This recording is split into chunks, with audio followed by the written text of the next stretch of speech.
Hello friends, welcome to our channel. இன்றைக்கி நம்ம இந்த சீரீஸோட பார்ட் 1 தான் பார்க்க போகிறோம். வாங்க வீடியோக்குள்ளே போகலாம். ஸ்டார்டிங்கில் ஒரு ஆன்ஷியன்ட் பீரியடை காமிக்கிறாங்க. அங்கே நம்ம ஹீரோயின் அந்த குயின் தாங்க வந்துட்டு அந்த இடத்தையுமே ஆண்டுட்ருக்காங்க போல். அங்கே ஏகப்பட்ட வந்துட்டு பசங்க பொண்ணுங்க எல்லாருமே அங்கே பர்ஃபார்மன்ஸ் பண்ணுறாங்க. பட் பொண்ணுங்களுக்கு மட்டும்தான் அந்த இடத்துல வந்துட்டு மரியாதை. பசங்களுக்கு வந்துட்டு எந்த ஒரு மரியாதையுமே கிடையாது. ஒரு அடிமை மாதிரி தான் அங்கே வச்சு நடத்திட்டுருக்காங்க. அப்போ அங்கே நம்ம ஹீரோவுமே வந்திருக்கான். அந்த பையன் வந்துட்டு அங்கே நான் வந்து உங்கள் கூட உங்களுக்கு நான் வந்துட்டு சில பர்ஃபார்மன்ஸ் பண்ணி காமிக்கணும்னு சொல்லிட்டு அங்கே வந்துட்டு பேசினதுமே நீ என்ன பண்ணுவேன்னு சொல்லிட்டு அங்கே கேட்கும்போது அவன் இங்கே ஒரு ட்ரிங்க்ஸ்மே கொடுத்துட்டு அங்கே பர்ஃபார்மன்ஸ்லாம் பண்ணிகிட்ருக்கான். பட் டக்குன்னு பார்த்தா கத்தி எடுத்து நம்ம ஹீரோயின் அட்டாக் பண்ண போனதுமே பட் அந்த குயின் வந்து ரொம்பவே வந்துட்டு திறமைசாலி. அது எல்லாத்தையும் ஈஸியாக வந்துட்டு முறியடிச்சு. நீ என்ன நினச்ச, நான் வந்துட்டு இந்த இடத்துல ராணியாக இருக்கேன்னா எனக்கு இந்த திறமை கூட இல்லாமையாக இருக்கும்னு சொல்லிட்டு என்னை வந்துட்டு உன்னால் எதுவும் பண்ண முடியாது, உன் நிலைமை என்னாக பொது பாருன்னு சொல்கிறா. பட் அவளுக்கு அங்கே வந்துட்டு பிளட்டாக பேசிகிட்டு இருக்கும்போதே வாமிட் வர ஆரம்பிச்சிருது. அப்போ அங்கே புரிஞ்சுக்குது. அப்போ இப்போ வந்து ட்ரிங்க் பண்ணதில் தான் வந்து பாய்சனை கலந்துருக்காங்க. நீ என்னை இப்படி கொலை பண்ண முடியாதுன்றதுக்காக நீ இந்த மாதிரி கேவலமான வேலை பண்ணியான்னு சொல்லிட்டு கேட்குறாங்க. அதை கேட்டுட்டு ஆமாம் நான் அப்படி தான் பண்ணேன், ஏன்னா நீ ஒரு ஆம்பளைங்களுக்கு ஏதாச்சும் மரியாதை கொடுத்துருக்கியா, இதுக்கப்புறம் நீ செத்து போன பிறகு இந்த இடத்தோட கிங்காக நான் இருப்பேன்னு சொல்லிட்டு நம்ம ஹீரோயின் அவன் கத்தி வச்சு குத்திடுறான். இதுக்கப்புறம் எல்லாமே ஃபினிஷ் ஆயிரும்னு சொன்னதுமே நம்ம ஹீரோயின் அவ்வளோ ஈஸியாக நான் உன்னை விட்டுவே நினைக்கிறியான்னு சொல்லிட்டு அவனையுமே அவள் பதிலுக்கு அங்கே கத்தி வச்சு குத்தி அங்கே கொலையுமே பண்ணிடுறா. ஸோ இவங்க ரெண்டு பேருமோட பிளட்டுமே சேர்ந்து அங்கே ஒன்றா வந்துட்டு ஒரு பென்டென்ட்டில் படுது. நான் எங்கே போகிறேனோ அங்கேயே நீயும் வருவேன்னு அவள் சொல்லிட்டு சாவுறா. இப்போ அங்கே மாடர்ன் வேர்ல்டில் காமிக்கிறாங்க. நம்ம ஹீரோயின் அந்த குயின் தான் வந்துட்டு இங்கே ஹீரோயினாக இருக்காங்க. அவளோட நேம் வந்துட்டு ஜியா. அப்போ அந்த பையன் தான் அவளோட ஹஸ்பண்ட்மே, அவனோட நேம் வந்துட்டு லியாங். அவன் பார்த்தா நம்ம ஹீரோயினுக்கு சுத்தமாக ரெஸ்பெக்டே கொடுக்க மாட்டான் போல். ரொம்ப திமிராங்க அவட்ட பேசிட்டு இன்சல்ட் பண்ணிட்டு இருக்கான். பட் அங்கே வந்துட்டு நம்ம ஹீரோயினுக்கு அவனை அங்கே பார்த்துட்டு ஷாக் ஆகிருது. இவன் என் பக்கத்தில் இருக்கான், இவன் தான் என்னை கொலை பண்ணவனேன்னு சொல்லிட்டு என்ன தைரியம் தான் நீங்கள் வந்திருப்பான்னு சொல்லிட்டு அடிக்க போகும்போது கையை ஓங்குனேன்னா கையை உடச்சிருவேன்னு அவன் சொல்கிறான். பட் அவளுக்கு அப்படியே மயக்கமாயிட்டு அவனை போய் டச் பண்ணிட்டு இருக்கும்போது போதும் ட்ராமா தள்ளு அப்படின்ற செட்டு பிடிச்சி தள்ளி விட்டுட்டு அவன் அங்கேருந்து கிளம்பும்போது நீ ஆஃபீஸ் பக்கம் வந்துடாத, நான் பரிதாபப்பட்டு தான் உன் கம்பெனி எல்லாத்தையுமே பார்த்துட்ருக்கேன், எல்லாத்தையுமே குட்டிச்சவராக்கி வச்சுட்டேன், ஏதாச்சும் வந்து திரும்ப ப்ராப்ளம் பண்ணாத அப்படின்றத சொல்லிட்டு போகிறான். அப்போ அங்கே நம்ம ஹீரோயின் தன்னோட பாடியை பார்த்துட்டு டோட்டலாக என்னோட பாடி என்னோட ஹேர் ஸ்டைல் எல்லாமே மாறி போயிருக்கேன் அப்படின்னா நான் வந்துட்டு வேறு ஒரு பொண்ணோட உடம்புல உள்ளே வந்துட்டேனான்னு சொல்லிட்டு அவளுக்கு அங்கே ரொம்ப ஷாக் ஆகிட்டுருக்கு. அப்படின்னா எனக்கு திரும்ப ரீபாண்ட் தான் கிடச்சிருக்கு, இந்த சான்ஸை நல்லா யூஸ் பண்ணிக்கணும்னு சொல்லிட்டு அங்கே வந்து யோசிக்கிறா. பட் இவள் ஹஸ்பண்டை பார்த்தா கொஞ்சம் கூட மரியாதையை கொடுக்க மாட்டானே அப்படின்றத சேர்த்து அவள் யோசிக்கிறா. அவன் போகும்போது சொல்லி திட்டிட்டு போயிருக்கான், எப்போ பார்த்தாலும் என்னோட அட்டென்ஷன் வேணுன்றதுக்காக அங்கேயும் சுற்றிட்டு அலைஞ்சிட்ருக்கா. அது இதுன்னு பேசிட்டு நம்ம ஹீரோயினை ரொம்ப இன்சல்ட் பண்ணியிருக்கான். அவன் மரியாதையே கொடுக்காம இருக்கானே, இது எல்லாத்தையுமே நான் தான் சரிப்படுத்தணும் அப்படின்றத சொல்லிட்டு அவன் வந்துட்டு தன்னோட மேக்கப் எல்லாத்தையுமே அங்கே பார்த்துட்ருக்கா. என்ன கஞ்சாபி மேக்கப் இது, இப்படிலாம் யாராச்சும் போடுவாங்களா, இவன் கொஞ்சம் கூட கான்ஃபிடென்ட் இல்லாமல் ரொம்ப வந்துட்டு கோலத்தனமாக இருக்கா. அவன் வந்துட்டு ஓன்னு சொன்னாலே இவன் வந்துட்டு ஓரமாக போய் உட்காந்து அழுதுட்டு இருந்திருக்கா. அதனால தான் அவனுக்கு மரியாதை எப்படி கொடுக்கணும்னு தெரியல. நான் தான் வந்துட்டு இது எல்லாத்தையுமே சரி பண்ணி இவன் வாழ்க்கையை வந்துட்டு சரி பண்ணணுமான்னு சொல்லிட்டு அவள் யோசிக்கிறா.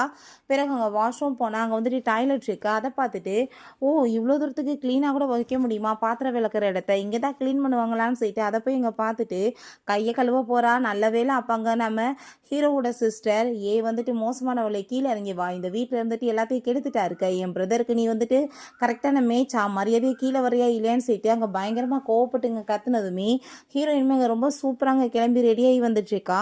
ஹீரோயினை பார்த்தா அங்கே ரொம்ப சூப்பராங்க ஒரு குயின் மாதிரியே அங்கே மேக்கப் போட்டால் அழகாக கான்ஃபிடென்ட்டோடு இறங்கி விழா. உனக்கு என்ன வேணும், நீ யாருன்னு சொன்னதுமே ஓ லெவலுக்கு வந்துட்டு உனக்கு தகுதி இருக்கா, நீ வந்துட்டு என் பிரதருக்கு கரெக்டான மேட்சே கிடையாது, இந்த வீட்டில் கல்யாணம் பண்ணி எங்கள் குடும்பத்தை போய் நீ நாசமாக்கி வச்சுருக்க, மரியாதையோடு நீ வந்துட்டு இந்த வீட்டை விட்டு வெளியே போயிரு, இல்லைன்னு வச்சுக்கோமே நான் உன்னை சும்மா விட மாட்டேன்னு சொல்லிட்டு ரொம்ப மோசமாக அங்கே வந்துட்டு நம்ம ஹீரோயினை ட்ரீட் பண்ணி அங்கே பேசிகிட்டு இருக்கா. அவள் தான் வந்துட்டு குயின் ஆச்சு, அவள் போய் சும்மா விடுவாளா, கண்ணத்தை சேர்ந்து ஒரே அரைஞ்சிடுறா. அதை பார்த்துட்டு அவள் ரொம்ப ஷாக்காகி போயிட்டு என்ன தைரியம் தான் நீ என் மேலே கையை வைப்ப, நான் வந்துட்டு உன்னை சும்மா மட்டும் விட மாட்டேன், உனக்கு அவ்வளோ தைரியமாக இருக்குன்னு சொன்னதும் ஏன் தைரியத்தை பற்றி நீ வந்துட்டு யோசிச்சு கூட பார்க்காத, நான் இந்த இடத்துல உன்னை கொலை பண்ணி புதைக்க கூட செய்ய முடியும், அதை யாரும் வந்துட்டு கண்டுபிடிக்கவும் முடியாதுன்னு சொன்னதுமே புதுசாக வந்துட்டு இருக்கே இவளோட பேச்சு எல்லாமே அப்படின்ற சைட் அவளுக்கு ரொம்ப பயமாயிட்டுருக்கு. ஏன்னா இப்போ வரைக்குமே நம்ம ஹீரோயின் அவன் மேலே கை வச்சதே இல்லை போல். அங்கே ரொம்பவே வந்துட்டு பயந்து போயிடுறா. அடி தாங்க முடியாமல் எஸ்கேப் ஆயிடலான்னு சொல்லிட்டு பார்த்தா நம்ம ஹீரோயின் அங்கே ஃபோன் எடுத்து வச்சுட்டு இந்த பாக்ஸ் வந்துட்டு என்ன இது என்ன மாயாஜால பெட்டி மாதிரி இருக்கே, இதை வச்சு என்ன பண்ணுறது அப்படின்ற செட்டு அங்கே கேட்கும்போது அப்படின்ற செட்டு கேட்டதுமே அவள் பார்த்தா ஃபோனை வந்துட்டு எப்படி ஒர்க் பண்ணணும்னு சொல்லிட்டுங்க சொல்லி கொடுத்துட்ருக்கா. அப்படின்னா ஓகே, இது வந்துட்டு இந்த உலகத்தில் இது கொஞ்சம் நல்லா தான் இருக்குது, மாயஜாலம் மாதிரின்னு சொல்லிட்டு அங்கே வந்துட்டு அவள் யோசிச்சுட்டு என்னோட வேர்ல்டுக்குள்ளே நான் போகணுன்னா திரும்ப நான் வந்துட்டு என்ன பண்ணுறது அப்படின்ற சொல்லிட்டு அங்கே வந்துட்டு அந்த இதில் கேட்டதும் நீ சூசைட் பண்ணிக்கிட்டா போகலான்னு சொல்லிட்டு இருக்கு. அதை கேட்டுட்டு குயின் வந்துட்டு என்னைக்கு சூசைட்லாம் பண்ண மாட்டாங்க, நானே வந்துட்டு கரெக்டான வழியை கண்டுபிடிச்சி நான் வந்துட்டு இங்கேருந்து போகணுன்னு அவள் யோசிக்கிறான். கொஞ்ச நேரத்தில் பார்த்தா அங்கே நம்ம ஹீரோவோட அம்மாவை கூப்பிட்டுட்டு அவங்க வந்துடுறா. அம்மா இவ என்னை வந்துட்டு அடித்து அசிங்கப்படுத்தி அனுப்பி விட்டா, நீங்கள் தான் இவளுக்கு பனிஷ் பண்ணணும்னு சொன்னதும் நீ என்னைக்கு எங்கள் வீட்டுக்குள்ளே வந்து நுழைஞ்சையோ அன்னையிலேருந்து எங்கள் குடும்பத்தோட சந்தோஷமே போயிருச்சு, ஒன்ன மாதிரி ஒரு லேடிக்கெல்லாம் இந்த குடும்பத்தில் வந்து இடம் கிடையாதுன்னு சொல்லிட்டு அவங்க ரொம்ப கோவப்படுறாங்க. என் பையன் லைஃப்பில் நான் கொஞ்சம் கூட உன்னை இருக்க விட மாட்டேன், மரியாதையை போயிருன்னு சொல்லிட்டு அங்கே கத்திட்டு இருக்காங்க. அப்போ அங்கே அவளை பார்த்தா அவங்க அம்மாட்ட நல்லா ஏற்றி விடுறா. இவ பிரதரை கொஞ்சம் கூட கவனிச்சிக்க மாட்டா, காசுக்காக தான் இங்கே வந்து இருக்கா, நீங்கள் தான் இவளுக்கு பனிஷ் பண்ணணும்னு சொன்னதும் கண்டிப்பாக நான் அதை தான் பண்ண போகிறேன், இவ்வளோ மாதிரி ஒரு லேடியெல்லாம் இந்த வீட்டில் இருக்கக்கூடாதுன்னு சொல்லிட்டு அவங்க கார்ட்ஸ்ட்டை வந்துட்டு ஆர்டர் கொடுக்குறாங்க இவளை அடித்து வீட்டை விட்டு துரத்துங்கன்னு. அவங்களுமே அங்கே அடிக்க வந்ததுமே நம்ம ஹீரோயினுக்கு அவளோட பாடி கண்டிஷனை பற்றி நல்லாவே தெரியுது, ரொம்பவே வந்துட்டு ஸ்ட்ராங் இல்லாமல் இருக்கா. பட் எனக்கு டெக்னிக் தெரியுமேன்னு சொல்லிட்டு அவளோட டெக்னிக் எல்லாமே யூஸ் பண்ணி அவங்க எல்லாத்தையுமே அங்கே அடித்து போட்டுறா. அப்போ அங்கே வந்துட்டு ஒரு பாட் வந்துட்டு கீழே விழுக போனதுமே ஹீரோயின் வேமாதை வந்து பிடிச்சிக்கிறா. ஐயோ புடி அப்படின்ற சீட்டு இவங்க அப்போ தான் ரிலாக்ஸ் ஆகுறாங்க. ஸோ அதை நோட்டீஸ் பண்ணிவிட்டு வேணுக்குனே அதை கீழே தூக்கி போட்டவங்க உடச்சிட்டு அதே மாதிரி இருக்கிற அந்த ஆன்ஷியன்ட் பொருள் எல்லாத்தையுமே கீழே போட்டவங்க வந்துட்டு உடச்சிட்ருக்கா. அதை பார்த்துட்டு அவங்க ரொம்ப ஷாக் ஆகி போயிட்டு என்ன முட்டாள் மாதிரி வேலை பண்ணிட்டு இருக்க, இது எவ்வளோ காஸ்ட்லி தெரியுமான்னு சொன்னதுமே அப்போ ஹீரோயின் அவங்க காதில் போய் எவ்வளோ வந்துட்டு காஸ்ட்லி சொல்லுங்களே பார்ப்போம், ஏன்னா உங்கள் பையன் வந்துட்டு உண்மையாக வாங்கி வச்சிருக்க பொருள் எல்லாத்தையுமே நீங்கள் வந்து விற்று வாங்கி தின்னுட்டு நீங்கள் வந்துட்டு ஃபேக்காக வாங்கி வச்சுருக்கீங்கன்னு எனக்கு என்ன தெரியாதா, இது எல்லாமே ஃபேக் தானே அப்படின்ட்டு சொன்னதும் அந்த லேடியோட குட்டி எல்லாமே வெளிப்பட்டு போச்சேன்னு சொல்லிட்டு அவங்களுக்கு அங்கே ரொம்பவே நர்வஸ் ஆகி போயிட்டுருக்கு. நீ என்ன சொல்லிட்டு இருக்க, அப்படிலாம் ஒன்றும் இல்லைன்னு சொல்கிறாங்க. உடனே பார்த்தா நம்ம ஹீரோயினுக்கு அங்கே சப்போர்ட் பண்ணிட்டு அங்கே பேசிட்டு அவளை பிடிச்சி திட்டினதுமே அம்மா உங்களுக்கு என்ன ஆச்சு, திடீர்னு அவளுக்காக நீங்கள் சப்போர்ட் பண்ணிட்டு ஏன் பேசிட்டு இருக்கீங்கன்னு சொல்லிட்டு அவளுக்கு எதுவுமே புரிய மாட்டுது. நீ கல்யாணம் பண்ணி வேற வீட்டுக்கு போறவ, நான் வந்துட்டு என் மருமகளுக்கு சப்போர்ட் பண்ணாதான் நான் இந்த குடும்பத்தில் இருக்க முடியும், உனக்கா நான் சப்போர்ட் பண்ணுவேன்னு சொல்லிட்டு உடனே உல்டாவா பேசினதுமே அவளுமே அங்கே ரொம்ப ஷாக் ஆயிடுறா. பிறகு பார்த்தா அவளுக்கு அங்கே ஃபுட் எல்லாமே சர்வ் பண்ணிகிட்ருக்காங்க. நீங்கள் ஏன் பண்ணிகிட்ருக்கீங்க, வீட்டில் வேலைக்காரவங்க இல்லையான்னு சொன்னதும் இல்லை அவங்க எல்லாத்தையுமே நான் வேலையை விட்டு வந்துட்டு நிப்பாட்டிட்டேன்னு சொல்லிட்டு பேசினதுமே நம்ம ஹீரோயினுக்கு புரிஞ்சுக்குது. அப்படின்னா இந்த பொண்ணை பாடாப்படுத்தி வைக்கணும், வேலை வாங்கணுன்றதுக்காக வேலைக்காரவங்களை எல்லாத்தையுமே நிப்பாட்டிட்டு இவ்வளவே வேலைக்காரியாக யூஸ் பண்ணியிருக்காங்களான்னு சொல்லிட்டு, ஆனால் நான் வந்துட்டு எல்லாத்தையுமே கெடுத்து வந்து குட்டிச்சவராக்கிட்டேன்லன்னு சொல்லிட்டு அங்கே வந்துட்டு மனசில் எங்கே சிரிச்சிட்ருக்கா. நான் இந்த கேம் எல்லாத்தையுமே சேஞ்ச் பண்ணிட்டேன்னு சொல்லிட்டு யோசிச்சுட்ருக்கான். அப்போ பார்த்தா நம்ம லியாங் அங்கே வர்றான். அதை பார்த்துட்டு அவன் ரொம்ப ஷாக்காக போயிட்டு அம்மா நீங்கள் எதுக்காக இவளுக்கு போய் வந்துட்டு இப்படி சேவை பண்ணிட்டு இருக்கீங்க, இவ என்ன அப்படி வந்துட்டு ஒருத்தர் நீங்கள் நினச்சிட்டு இருக்கீங்களா, இவளுக்கு வந்துட்டு என்ன தகுதி இருக்குது, பார்க்குறதுக்கு நல்லா இருக்காளா இல்லை என்ன வந்துட்டு குவாலிட்டி இருக்குது, எது கிடையாதுன்னு சொல்லிட்டு அங்கே பேசினதும் ஹீரோயினுக்கு அங்கே ரொம்பவே கோவமாயிடுச்சுக்கு. அப்போ அங்கே வந்துட்டு அவங்க அம்மா தயவு செஞ்சு நீ வாயை முடிட்டிடுறா மகனே, இப்போ தான் ஏகப்பட்ட பேரை அடித்து அங்கே கட்டில் படுக்க வச்சிருக்கா, அடுத்து ஒன்னோட நம்பர் வரப்போகுதுன்னு சொல்லிட்டு யோசிக்கிறாங்க. பட் அவன் வாயை மூடாமல் ஓவராக திமுறாங்க பேசினதும் ஹீரோயின் அங்கே நெத்தியில் பார்த்து ஒரு பொருள் எடுத்து அங்கே போட்டதும் அவனுக்கு இன்ஜுரி ஆகிறது. இது ஜஸ்ட் வந்துட்டு இப்போ வந்து உனக்கு சாம்பிள் மட்டும்தான், நீ இப்போ இதுக்கப்புறமே வாய் ரொம்ப ஓவராக பேசினேன்னா உன் நிலைமை நான் இதை விட வந்துட்டு மோசமாக்குவேன்னு சொல்லிட்டு அவள் அங்கேருந்து மிரட்டிட்டு போனதோ இவனுக்கு அங்கே ரொம்ப ஷாக்காகி போயிட்டு கோமாயிட்டு கத்திட்டு இருக்கான். அப்போ இவ இன்னைக்கு என்ன மெடிசன் சாப்பிட்டா இப்படிலாம் மாறி போயிட்டாலேன்னு சொல்லிட்டு அவங்களுக்கு எதுவுமே புரிய மாட்டுது. ஹீரோட சிஸ்டர் ஐ திங்க் வந்துட்டு என்னோட சிஸ்டர்லாம் இந்த வீட்டிலே இல்லைன்னு நினைக்கிறேன், இவ வந்துட்டு அவளை மாதிரியே ஃபேஸ் வச்சிருக்க வேறு ஒரு பொண்ணாக இருப்பாளோ, பிளாஸ்டிக் சர்ஜரி பண்ணிட்டு வந்துட்டு நம்மளை இந்த மாதிரி பாடாப்படுத்திட்டு இருக்கான்னு நினைக்கிறேன்னு சொல்லிட்டு அங்கே பேசினதும் அவங்க அம்மா நீ வாய மூடிட்டு பேசாம இரு, என் மருமக ரொம்ப நல்ல காதல மட்டும் நம்ம இப்போ அவளை பற்றி தான் புறணி பேசிட்டு இருக்கோன்னு தெரிஞ்சிச்சுன்னா நம்மளை உண்டி இல்லைன்னு பண்ணிடுவான்னு சொல்லிட்டு அவங்க ரொம்ப பயந்து போனதோ அம்மா நீங்கள் எதுக்காக இப்படி பயப்படுறீங்க, நான் வந்துட்டு அவளை போய் என்னன்னு பார்த்துக்கிறேன்னு சொல்லிட்டு இந்த லியாங் ரொம்ப கோவமாயிட்டு அங்கே போயிட்டுருக்கான். ஹீரோயின் உள்ளே போய் எங்க தியானம் தான் பண்ணிட்டு இருக்கா. அப்போ அவன் அங்கே வந்துட்டு அவளை டிஸ்டர்ப் பண்ணுற மாதிரி கை ஃபிங்கர்லாம் நீட்டிட்டு இருக்கவுமே ஹீரோயின் அங்கே டிஸ்டர்ப் பண்ணுறான்னு சொல்லிட்டு கையை பிடிச்சி அப்படியே அங்கே வந்து உடைக்கிற மாதிரி பண்ணிடுறா. நீ என்ன பண்ணிட்டு இருக்கன்னு சொல்லிட்டு கேட்கும்போது வேமா பிடிச்சி தள்ளி விட்டுட்டு அவன் மேலே ஏறி அங்கே உட்காந்துட்டு நீ என்ன நினச்சிட்டு இந்த மாதிரி பண்ணிட்டு இருக்க, உனக்கு என்ன உடம்புல உயிர் இருக்கணும்னு ஆசை இருக்கா இல்லையான்னு சொல்லிட்டு அவள் ரொம்ப கோவப்படுறா.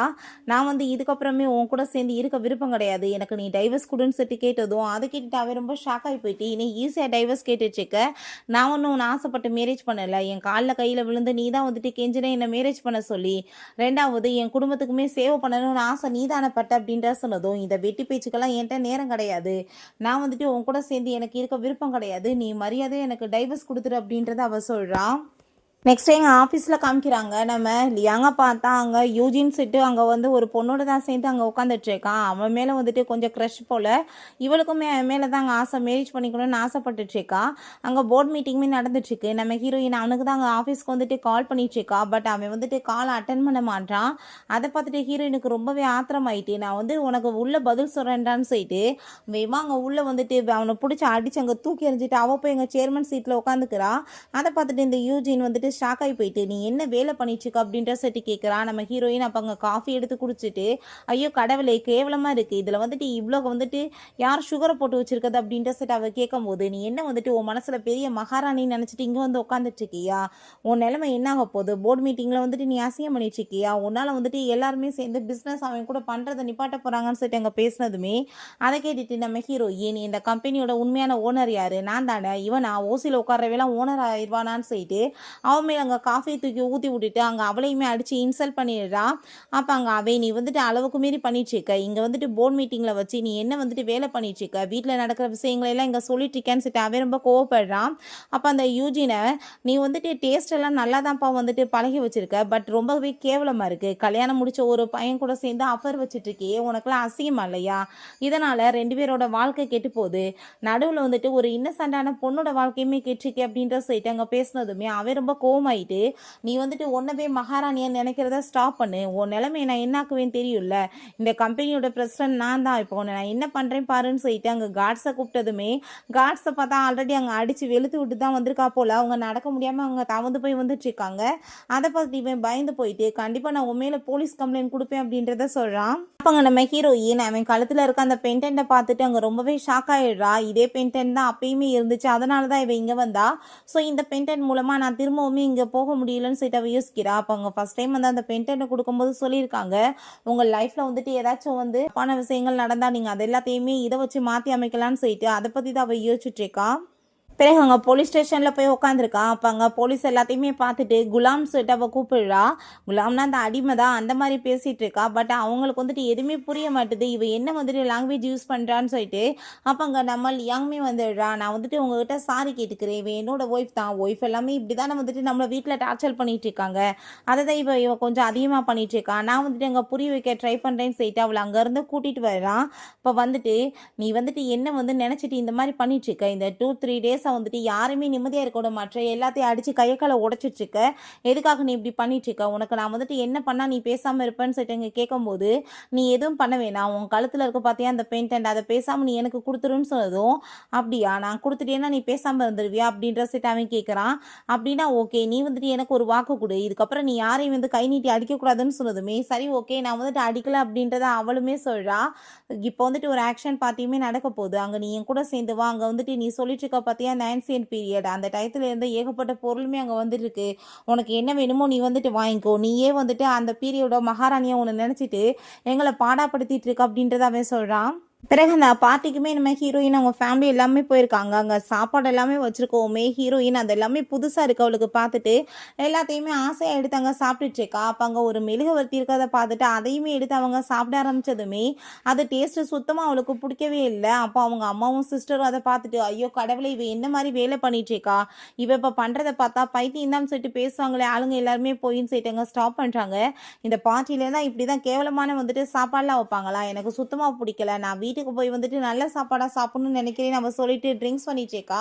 அப்போ பார்த்தா அந்த யூஜின் வந்துட்டு அங்கே நம்ம ஹீரோயினை ரொம்பவே வந்துட்டு இன்சல்ட் பண்ண ஆரம்பிச்சிடுறா.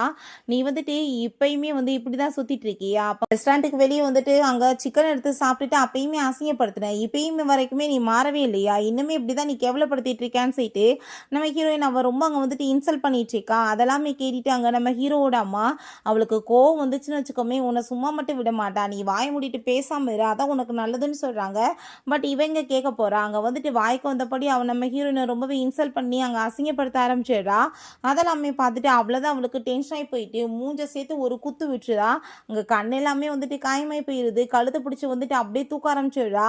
அதை பார்த்துட்டு உங்களுக்கு ரொம்ப பயமாயிடுச்சுக்கு, உன்ட்ட நான் ஆல்ரெடி என்ன சொன்னேன், என்கிட்ட திரும்ப நீ வாய் கொடுக்காத, உன் உயிர் வந்துட்டு உனக்கு உத்தரவாதம் கிடையாதுன்னு சொன்னேன், அப்படின்னா உனக்கு பயம் இல்லாமல் நீ பேசுகிறேன்னா உனக்கு வந்துட்டு உயிர் மேலே வந்துட்டு ஆசை இல்லைன்னு தானே அர்த்தம் அப்படின்றத சொல்லிட்டு இருக்கா. அப்போ அங்கே நம்ம லியாங் வந்துடுறா. நீ என்ன வேலை பண்ணிட்டு இருக்க, நீ எனக்கு என்ன வாக்கு கொடுத்த, உனக்கு என்ன இந்த பென்டென்ட் வேணுமா இல்லையான்னு சொல்லிட்டு அங்கே கேட்கும்போது விட்டுட்டு அவள் பேசாமல் அங்கேருந்து போகிறா. பிறகு அங்கே நம்ம ஹீரோவோட அம்மா அங்கே ஹீரோயின்ட்ட நீ ஒன்றும் கவலையெல்லாம் படாத, எனக்கு நல்லாவே புரிஞ்சுக்கிருச்சு என்ன நடந்துட்டுருக்குன்னு. நான் உனக்கு எப்பயுமே சப்போர்ட் பண்ணுவேன். இவ தான் உன்னோட லைஃப்பில் வந்துட்டு பெரிய ட்ரபிள் மேக்கராக இருக்காளா, நான் உனக்கு எப்பயுமே சப்போர்ட்டாக இருப்பேன்னு சொல்லி பேசிகிட்டு இருக்காங்க. பிறகு அந்த பார்ட்டியுமே அங்கே வந்து ஸ்டார்ட் ஆகிடுது. அங்கே ஏழை விட அங்கே வந்துட்டு அவங்க ஹீரோட அம்மா ஏதாச்சும் எடுக்கணும்னு பார்க்குறாங்க. ஹீரோயின் எதையுமே எடுக்க விட மாட்டா. இதெல்லாம் நீங்கள் காசை போட்டு வாங்கி வேஸ்ட் பண்ணுறதுக்கு பிஸ்னஸில் இன்வெஸ்ட்மெண்ட் பண்ணுங்கள், போக போக இதோட காஸ்ட் எல்லாமே ரொம்ப குறைஞ்சி போயிடும் அப்படின்ற சொன்னதும் அவங்களுக்கு ரொம்பவே இம்ப்ரெஸ் ஆகிட்டுருக்கு. என்னடா புதுசாக இவ்வளோ டேலண்டாலாம் பேசுகிறாளேன்னு அப்போ அங்கே வந்துட்டு அவ்வளோவே நோட்டீஸ் பண்ணிட்டு இருக்காங்க. ஃபைனலாக பார்த்துட்டு அங்கே ஒரு வாளை வந்துட்டு கொண்டு வர்றாங்க. இது ரொம்பவே பவர்ஃபுல்லான ஒரு வாள். இது வந்துட்டு அவங்க அந்த லீடர் மட்டும்தான் இப்போ வரைக்குமே டச் பண்ணியிருக்காங்க. யாரையும் அதை டச்சும் பண்ண விடாது, அதை தூக்கவும் விடாதா. இதை யாராச்சும் தூக்கி நீங்கள் வந்துட்டு காமிச்சிட்டிங்கன்னா காசு எதுவுமே பே பண்ண தேவை கிடையாது, நீங்களே வந்துட்டு இது எல்லாத்தையுமே எடுத்துகிட்டு போயிடலான்னு சொன்னதும் அங்கே இருக்க எல்லாருக்குமே ரொம்பவே அதை கேட்டுட்டு இம்ப்ரெஸ் ஆகிடுது. நம்ம எப்படியாச்சும் வந்துட்டு இதை எடுத்தே ஆகணும்னு சொல்லிட்டு அங்கே எடுக்கிறதுக்கு போய் ட்ரை பண்ணுறாங்க. பட் அது வந்துட்டு அப்படியே வந்து ஒரு மாதிரி மீனிட்டு அங்கே பக்கத்தில் அவங்கள விடக்கூட மாட்டுது. ஹீரோயினுக்கு அப்போ அந்த வாழை வச்சு ப்ராக்டிஸ் பண்ண எல்லா விஷயங்களுமே இங்கே ஞாபகம் வந்துட்டுருக்கு. அப்போ அவர் ரொம்பவே வந்துட்டு ஆசையாயிட்டு அதை எடுக்கிறதுக்காக நான் வந்துட்டு எடுப்பேன்னு சொல்லிட்டு போகும்போது அப்போ யூஜினும் அவங்க ஃப்ரெண்டுமே வந்து நம்ம ஹீரோயினை ரொம்பவே இன்சல்ட் பண்ண ஆரம்பிச்சிடுறாங்க. நீ வந்துட்டு என்ன தகுதிக்கான குடும்பத்தில் பிறந்திருக்கான்னு சொல்லிட்டு இது எடுக்க போயிட்டுருக்க, ஃபர்ஸ்ட் அந்த வால் உன்னை டச் பண்ண விடுமா அப்படின்ற சொல்லிட்டு அவர் ரொம்பவே வந்துட்டு இன்சல்ட் பண்ணிட்டு இருக்கா. அப்போங்க நம்ம ஹீரோயின் இத்தனை பேருக்கு முன்னாடி வந்து அடிபத்து மூஞ்செல்லாம் காயமாகி அப்பயுமே திருந்தாமல் எவ்வளோ தைரியமாக இவ என் முன்னாடி வந்து பேசிட்டு இருக்கா அப்படின்னா இவளுக்கு கொஞ்சம் கூட வெக்கம் சூடு சொரணை எதுவுமே இல்லை அப்படின்றத சொல்லிட்டு ஹீரோயினுக்கு நல்லாவே புரிஞ்சுக்குது. அப்போ வந்துட்டு அங்கே இருக்க எல்லாரும் நீங்கள் வாயை மூடிட்டு பேசாமல் இருங்க, தேவையில்லாத பேச்சை பேசாதீங்க அப்படின்றத சொல்கிறாங்க. பட் அவள் இருந்தாலும் வாயை மூடாமல் நம்ம ஹீரோயினை இன்சல்ட் பண்ணிட்டு இருக்கா. பெரிய வந்துட்டு குடும்பத்தில் பிறந்தவங்க தான் இதெல்லாம் போய் எடுக்க முடியும், நீ ஏன் வந்துட்டு ஒரு பிச்சைக்காரியாச்சு, உனக்கு வந்துட்டு என்ன தகுதி இருக்குன்னு சொல்லிட்டு அவங்க பேசுகிறா. பிறகுமே அங்கே வாய மூடாமல் உன்னோட பேரண்ட்ஸ் எங்கே இருக்காங்க, நீ என்ன வந்துட்டு பண்ணிட்டு இருந்தாங்க, ஹோட்டலுக்கு வெளியே கிடக்கிற மிச்ச சோறை தானே சாப்பிட்டுட்டு நீ வந்துட்டு அலைஞ்சிட்டு இருந்த, நீ வந்துட்டு என்ன மாதிரி நிலைமையில இருந்துட்டு இன்றைக்கி வந்துட்டு பெரிய மகாராணி லெவலுக்கு வந்துட்டு சீனை போட்டுட்ருக்கான்னு சொல்லிட்டு ரொம்ப அங்கே அசிங்கப்படுத்திட்டு இருக்கா. நம்ம ஹீரோயின் அங்கே ரொம்பவே டென்ஷன் ஆகிட்டு இருக்கா. பட் நான் வந்துட்டு தான் இந்த வாழ்க்கை வந்து சொந்தக்காரியாக இருப்பேன், நான் வந்துட்டு எப்பேற்பட்ட குடும்பத்தை சேர்ந்தவ, நான் போய் அதை அங்கே டச் பண்ண போகிறேன்னு சொல்லிட்டு அங்கே பக்கத்தில் வந்துட்டு ரொம்ப க்ளோஸாக போனதுமே அது பயங்கரமாக மின்ன ஆரம்பிச்சிருது. அப்போ அங்கே இருக்க எல்லாருமே இவ வந்துட்டு தேவையில்லாத வேலை பண்ணிட்டு இருக்கா, ஒருவேளை இவள் லீடராக இல்லைன்னா அந்த வால் வந்துட்டு எவ்வளோ கிட்டக்க போனாலும் அதே லெவலுக்கு தூரமாக இவ்வளோ தூக்கி எரிய போகுது, இவன் நிலைமை என்னாக போதும்னு சொல்கிறாங்க. அவன் அந்த வாழை போய் இங்கே டச் பண்ணதுமே ஒருவேளை இவ தான் லீடரான்னு சொல்லிட்டு அங்கே பார்த்தா தூக்கி அவங்க நினச்ச மாதிரியே அங்கே கீழே எரிஞ்சிருது. அதை பார்த்துட்டு அங்கே ரொம்பவே ஷாக்காகி போயிடுது. இதுக்கெல்லாமே காரணம் இவளாக தான் இருப்பா, இவ தான் ஏதோ வந்து ட்ரிக்கை யூஸ் பண்ணி இந்த மாதிரி பண்ணியிருக்கான்னு சொன்னதும் வாயை மூடிட்டு பேசாமல் இரு, கண்ணுக்கு முன்னாடி தான் எல்லாமே நடந்துட்டுருக்கு, அப்படி இருந்துமே நீ கொஞ்சம் கூட வெக்கமே இல்லாமல் எப்படி இப்படி பொய் பேசிகிட்டு இருக்கான்னு சொல்லிட்டு நம்ம ஹீரோயின் அந்த வாள் எடுக்கிறதுக்காக அங்கே போயிடுறான். அப்போங்க நம்ம ஹீரோயின் போய் ஸ்ட்ராங்காக அந்த வால் அங்கே டச் பண்ணதுமே அந்த வால்மே அவளுக்கு அங்கே வந்துட்டு சப்போர்ட் பண்ணிட்டு அதுலேருந்து வெளியே வர ஆரம்பிச்சிருது. அங்கே இருக்க எல்லாருக்குமே அதை பார்த்துட்டு ஷாக் ஆகிடுது. அப்படின்னா உண்மையான லீடர் இவங்க தானே அப்படின்றத சொல்லிட்டு நம்ம ஹீரோயின்மே அங்கே ரொம்ப சூப்பராக அந்த வால் எடுத்து நிற்கின்றதுமே இந்த வால் இன்னுமே முந்தைய விட சக்தி ஆயிடுச்சு அப்படின்றத சொல்லிட்டு இருக்காங்க. அதை பார்த்துட்டு அங்கே கீழே இருக்க எல்லாருக்குமே ரொம்ப ஷாக் ஆகி போயிடுது. ஓகே ஃப்ரெண்ட்ஸ், இப்படியே இந்த எபிசோடு முடிஞ்சிருச்சு. இந்த வீடியோ உங்களுக்கு பிடிச்ச கண்டிப்பாக லைக் பண்ணுங்கள், ஷேர் பண்ணுங்கள், கமெண்ட் பண்ணுங்கள் அண்ட் ப்ளீஸ் சப்ஸ்கிரைப் பண்ணுங்கள். Bye guys.